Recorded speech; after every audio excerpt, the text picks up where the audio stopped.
Former Deputy CIA Director Mike Morell in the hot seat after new allegations surfaced. He was whitewashing the Benghazi talking points.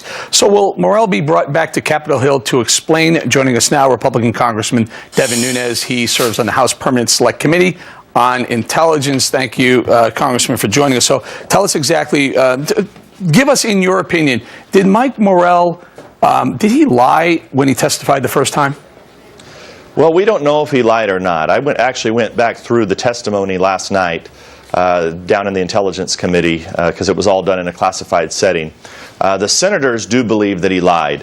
I went back through and I actually recollect it kind of as I've said it in the press, which is the story's just not believable. And so I think what we need to do is, there are analysts that wrote the original talking points that work at the CIA.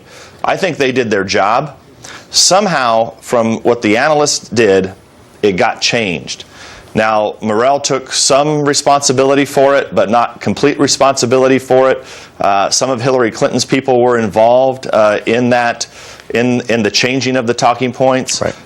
The White House there seems to be a clear line that the White House was not involved, but that to me is not believable. Right. So, Congressman, let me just jump in here and the statement Mike Morell gave to Fox. He says, quote, "I stand behind what I've said to you and testified to Congress about the talking point issue. Neither the agency, the analysts, nor I cooked the books in any way." But, Congressman, the talking points were changed. Susan Rice was giving false talking points to go deliver on 5 talk shows a couple of days after the terrorist attack. Someone has to be responsible for this. Well, Susan Rice, that's a whole other story, Eric. I mean, anybody that has half of a brain knows that she just flat out lied. That's without question. We knew after so much time had passed that there was no question that this was a terrorist attack. As it relates to Mike Morell, this is a guy who's spent his whole career working for the government. He's a stand-up guy.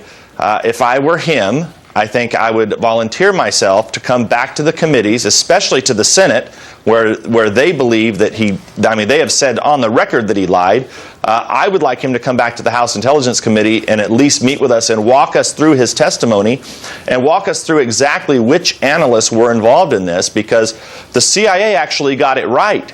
And the analysts got it right. It's after that they got changed, and Mike Morell is in the middle of it, and we still need to clarify. The crazy thing about this is you can go to Congress or the Senate and testify and maybe not tell the whole truth or nothing but the truth, get caught, come back and say, oh, this is the real truth, and everything seems to be okay. We don't have a lot of time. Can I just run the soundbite of Susan Rice saying she did nothing wrong either? Take a listen. Notion that somehow I or anybody else in the administration misled the American people is patently false, and I think that that's been amply demonstrated.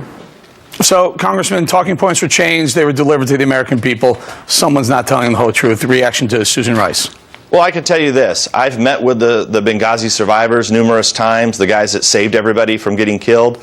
They knew it was a terrorist attack. Right. All the other officials on the ground that night knew it was a terrorist attack. I watched the video of over and over again. It was a planned and well-orchestrated attack. There was never any demonstration whatsoever, and I believe that they all knew that, and Susan Rice had to know that. Right. If not, she was just a useful idiot in the process. All right, Congressman, we're going to have to leave it right there. Congressman Devin Nunes, thank you very much. Thanks, Eric.